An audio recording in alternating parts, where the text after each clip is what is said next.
Hello friends, welcome to Chettinad அம்மணி channel. இன்றைக்கி நான் பார்க்க போகிற வீடியோ என்ன அப்படின்னா, செட்டிநாடு ஸ்டைலில் ரொம்ப சூப்பரான ஒரு காரசாரமான புளி ரசம் பார்க்கலாம். இது எங்கள் அத்தையோட கை மணத்தில் செஞ்சது. அவங்க நல்லா சூப்பராக சமைப்பாங்க. இதில் என்னென்ன பொருள் சேர்த்துருக்காங்கன்னு நம்ம அப்படியே வீடியோவில் பார்க்கலாம் வாங்க. இப்போ அடுப்பில் கடாய் வச்சுட்டு அதில் வந்து தேவையான அளவு எண்ணெய் ஊற்றிக்கிட்டாங்க. அதில் வந்து கடுகு, உளுந்தம்பருப்பு போட்டுட்டு அதில் கொஞ்சம் கடலைப்பருப்பு போட்டுட்டு வரமிளகா, குண்டு வரமிளகா வந்து ஒரு நிறைய எடுத்துக்கிட்டாங்க. அதுபோக பார்த்திங்கன்னா இதில் வந்து இந்த தாளிதத்தில் போட்டிருக்கிறது வந்து அடுத்து கருவேப்பிலை போட்டுக்கிட்டாங்க. அடுத்து வந்து ஜீரகம், மிளகு, சோம்பு. செட்டிநாடு ரசத்தில் பெரும்பாலும் வந்து சோம்பு கொஞ்சம் சேர்ப்பாங்க. நம்ம வந்து ஜீரகம், மிளகு மட்டும் சேர்ப்போம். அவங்க வந்து சோம்பு சேர்த்துக்குவாங்க.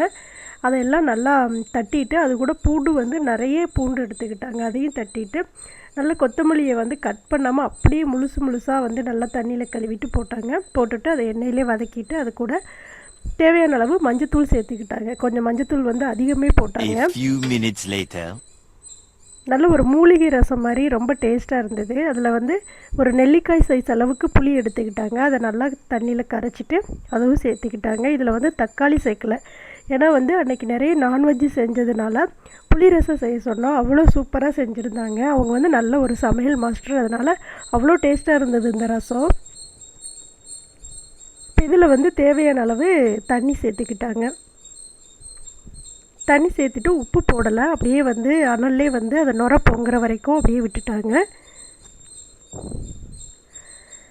நல்ல ஒரு ஜீரணத்துக்கு சூப்பரான ஒரு ரசம் தான் இது. ரொம்ப ரொம்ப நல்லாயிருக்கும். நீங்களும் இதே மாதிரி ரசம் செய்யும்போது கொஞ்சம் சோம்பு சேர்த்து அதை வந்து நல்லா நுணுக்கிட்டு நம்ம ஜீரக மிளகு தட்டும்போது அதையும் நல்லா தட்டிட்டு ரசம் செய்யுங்க, சூப்பராக இருக்கும். இப்போ இதில் பார்த்திங்கன்னா என்ன தூள் போட்டாங்கன்னா கொஞ்சம் ஒரு துளி வந்து மல்லித்தூள் சேர்த்துக்கிட்டாங்க. அது இன்னுமே ரொம்ப டேஸ்ட்டாக இருந்தது. 5 minutes later. இப்போ ஒரு 5 நிமிஷம் கழித்து பார்த்திங்கன்னா அப்படியே நல்லா நுர கட்டி ரசம் வந்து அப்படியே பொங்கி வந்துட்டுருக்குது.